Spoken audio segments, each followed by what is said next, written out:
Hey everybody, this is Stuart with Wine on the Dime, and today I'm going to be reviewing the 2019 Finca Sophenia Malbec. It is from Uco Valley, Argentina. It is 14.5% alcohol by volume, and I paid $16 for this at my local grocery store. See, I told y'all at some point I just remember to start looking at the receipt when I buy the wines, so I would remember how much they cost. I can't guarantee this is going to happen in the next video. We know how this one goes. All right, so from a color standpoint, you are a medium purple, no artifacts, no cloudiness. All right, on the nose. So, woo!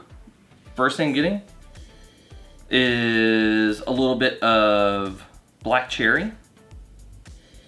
The alcohol, though, is pretty strong. It's burning my nose, which is funny. It's only 14.5, and I've tasted some Zins that were like at 15.5 and 16, and like they were so well integrated that I didn't get any sort of like burning of my nasal cavity. However, though, this one hurts a little. I'm also getting some blackberry tobacco, like kind of what you like the loose tobacco that you use in like cigars. There's also a little bit of like a dark chocolate note and a little bit of like a caramel. And okay, this is gonna sound weird, and a little bit of like red pepper flake. Yeah, a little bit of red pepper flake. Anyway, how does it taste? Full-bodied wine. Alcohol taste medium, luckily, because on the retronasal, the alcohol kicks back in, and it actually keeps that nasal effect of the burn that you get when you're smelling the bowl.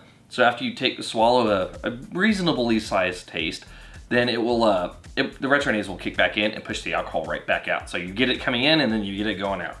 So if you're someone who is okay with dealing with powerful alcohol, then this will probably work. One thing you probably could do, I bet if I chilled this down a little bit more, because this is roughly 68 degrees right now, which is a little bit more than serving temp. I bet if I pushed it closer to like, I don't know, 62 degrees, it would probably tone down that alcohol a little bit, but not too much. So it is still present. You need to be aware of that. So in terms of the flavors, everything is really well done. It's just all of those notes are even across the board. Nothing is fighting with each other to be dominant. It's all just having a very harmonious party in your mouth, and that might need to be a new t-shirt now that I'm thinking about it.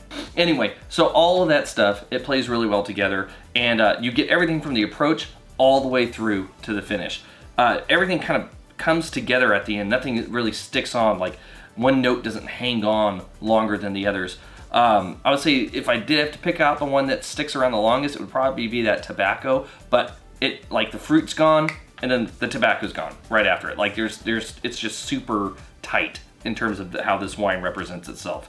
Already said full body. Tannins are medium tannins. Acid is medium acid. So this is not a wine that I would say is probably going to stick around for like really long time. I would say that probably, you could probably hold it for 5 more years, but I don't know if I would do it after that, just because the tannins are already pretty soft. The acid's already at a medium level. What I would probably do is hold on to it just to see if it will kind of develop a little bit of tertiary into it. But this wine itself, I mean, it's not a bad drinking wine. I mean, just it's soft on the mouth, and it just everything. It just, I like it. I don't know how to say it other than that. I like this wine. But how much do I like it? I don't know, because we haven't done the Blick yet.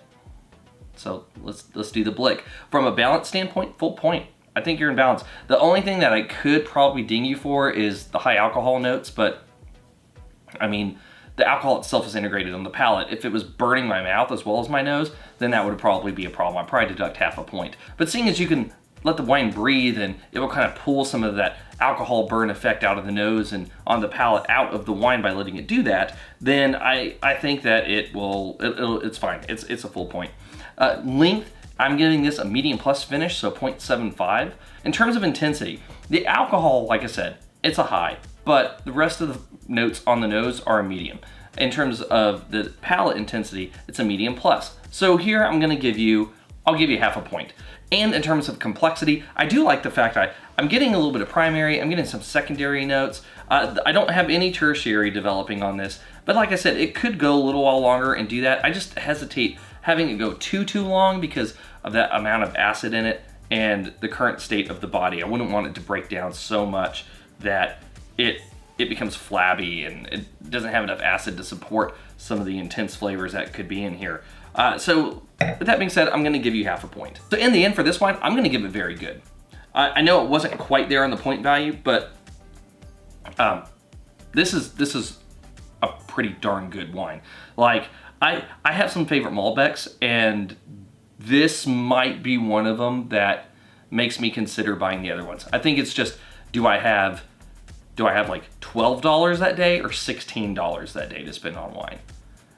And that would be the decision point. And if I have more, I'm going to go with this Malbec. Anyway, this has been Stuart with Wine on the Dime. If you liked today's video, please like, subscribe, and comment. Have you had the Finca Sophenia Malbec? I'd be interested to know if you have. Leave a comment below, and I will see you all again soon with another review from Wine on the Dime.